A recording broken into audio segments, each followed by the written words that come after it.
एक समय की बात है। एक राज्य में एक धनी व्यापारी रहता था जिसका नाम करोड़ीमल था।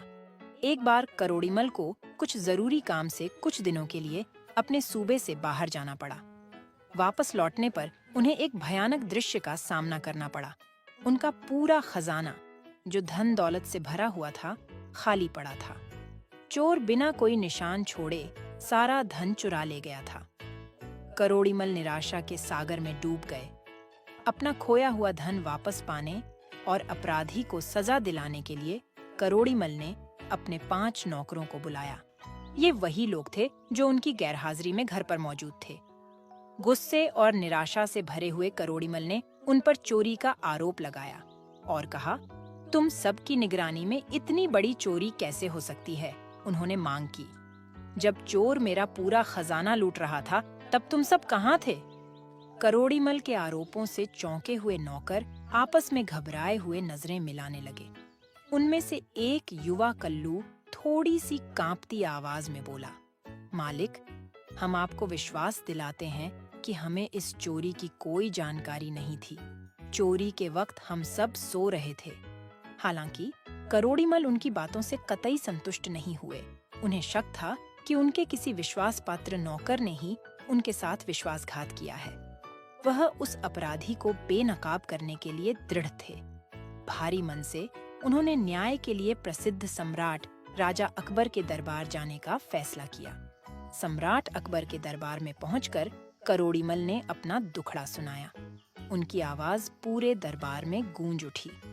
सम्राट अकबर ने ध्यान से उनकी बात सुनी और उन्हें न्याय दिलाने का वादा किया। फिर उन्होंने अपने भरोसेमंद सलाहकार बीरबल की तरफ देखा, जो अपनी तेज बुद्धि और चालाकी के लिए जाने जाते थे। सम्राट ने बीरबल को इस रहस्य को सुलझाने का काम सौंप दिया। बीरबल चुनौती स्वीकार करते हुए करोड़ीमल के साथ उनके घर वापस लौट आए। वापस पहुंचने पर बीरबल ने एक बार फिर उन 5 नौकरों को बुलाया और उनकी आंखों में गौर से देखा। उन्होंने चोरी की रात वे कहाँ थे, इस बारे में पूछताछ की। नौकरों ने फिर से अपनी बेगुनाही का दावा किया, लेकिन बीरबल के पास एक योजना थी। उन्होंने हर नौकर को एक साधारण सी दिखने वाली लकड़ी दी। उन्होंने उन्हें बताया कि ये कोई साधारण लकड़ियां नहीं हैं, बल्कि इनमें जादुई शक्तियां हैं। उन्होंने समझाया कि चोर की लकड़ी रातों रात चमत्कारिक रूप से 2 इंच लंबी हो जाएगी और चोर पकड़ा जाएगा। कल यहीं वापस आना, बीरबल ने निर्देश दिया, और देखते हैं कौन सी लकड़ी सच बताती है। नौकर थोड़े उत्सुक और थोड़े आशंकित लकड़ियां लेकर अपने अपने कमरों में चले गए। रात गहराती गई। अगले दिन बीरबल ने एक बार फिर नौकरों को उनकी लकड़ियों के साथ बुला लिया।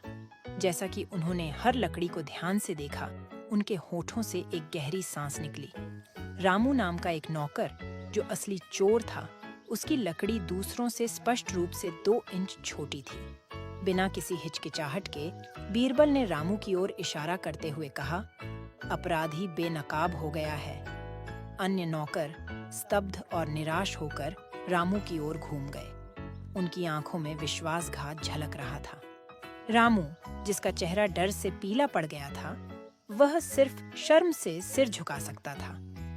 सम्राट अकबर रहस्य खुलते देख एक बार फिर बीरबल की सूझबूझ से प्रभावित हुए।